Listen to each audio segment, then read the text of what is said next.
গত 20 নভেম্বর আমার হাজব্যান্ডের বার্থডে উপলক্ষে শাশুড়ি মা সকালে উঠেই বানিয়েছিল পায়েস। আর আমি একটু আলাদা ব্রেকফাস্ট করাবো ভেবেছিলাম, তাই আমি বানিয়েছিলাম ছাতুর কচুরি আলুর দম। সেদিন আমাদের দুজনের বাইরে ডিনারের প্ল্যান ছিল, যে কারণে হালকা বলতে আবার খুব হালকা নয়, কিন্তু দুপুরের মেনুতে ছিল চিকেন, আলু মাখা আর ভাত। আর রাত্রে একটা কেক অর্ডার করেছিলাম আমি তনুশ্রীর কাছ থেকে, যেটা খুবই সুস্বাদু খেতে ছিল। কেকটা ছিল একটা 1.5 পাউন্ডের বাটারস্কচ কেক, যার থিম ছিল এরকম যে একজন মানুষ তার হাতের ছবি দিচ্ছে আর সেখানে ঘড়ি পড়া আছে, যেটা অনেকটা আমার হাজব্যান্ডের হাতের সাথে মিল হয়ে যায়।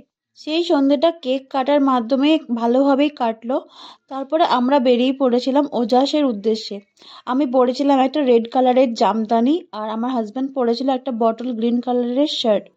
আমরা একটু খাবার নিয়ে এক্সপ্লোর করতে পছন্দ করি, তাই প্রথমে নিয়েছিলাম ফিশ অ্যান্ড চিপস। তারপর নিয়েছিলাম একটা গ্রিন কালারের কাবাব, যেটা মুখে দেওয়ার সাথে সাথে মিলিয়ে যাচ্ছিল।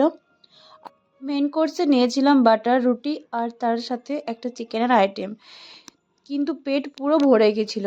খাওয়া অনেক কষ্টে শেষ করে আমরা বাড়ি চলে এলাম। বাড়ি ফিরতে বেশ রাতই হয়েছিল।